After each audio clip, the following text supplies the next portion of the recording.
What should I do if I come home and my water heater's leaking?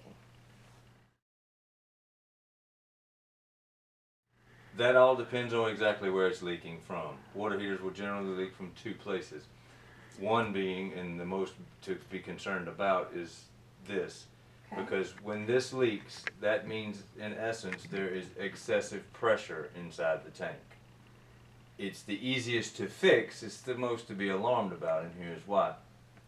This particular valve is called a thermal expansion valve. It allows water out of the tank in case of emergencies. Okay. So let's say your water gets too hot, or your incoming pressure is too high, that once it heats the water, it exceeds 150 psi, which is what these are generally set to relieve at, Okay. or 210 degrees. Okay.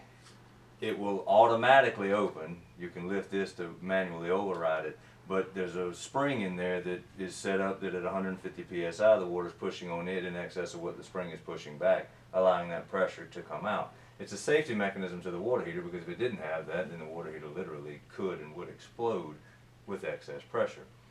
This is set up to not allow that to happen. Sometimes, oftentimes, it'll leak just enough and it'll just be a little drip. It's no big deal. Okay. It's leaking off, let's say there's 152 psi in there, so it's just enough to cause a leak.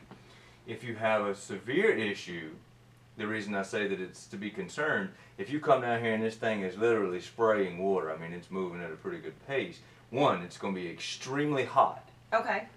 Two, it's relieving the pressure inside the tank to stop it from having some larger catastrophic event occur. Okay. So when you go to shut the thing down, if you can at all, there's a valve generally, and by code they're required to be here, located above the water heater.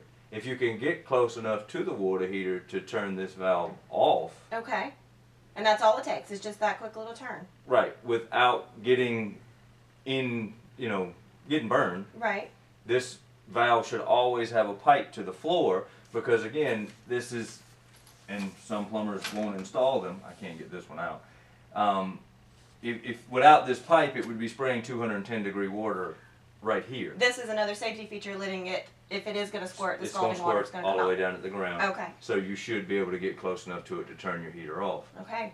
A lot of water heaters will have an old-fashioned gate valve up here. I don't know what that is. It's a valve that you turn, lefty, tighty. Like outside? Yeah, just like the spigots outside. The reason that that's not ideal is if this thing is spraying, or you do have a leak or a flood of some kind, that's off. Nice. Okay. If it's spraying 210 degree water and you've got to stand here and continually crank on it, there's a better chance that you get injured. Okay. If it is spraying out like that, I would suggest you find the main shutoff for the house, because in general it'll be located somewhere other than right by the water heater. Okay. If you know where that is. If you don't, I'd be more happy to show you today. Definitely need that. It's just if your water heater's leaking, you don't have to get close to it. It's better off. Okay. If you can't, if this is the only place that you know to shut it down, if you have a ball valve, that's it. That's off. Okay. If not, then you've got a lefty loosey, righty tighty. Yep. Turn the gate valve off. There were two places.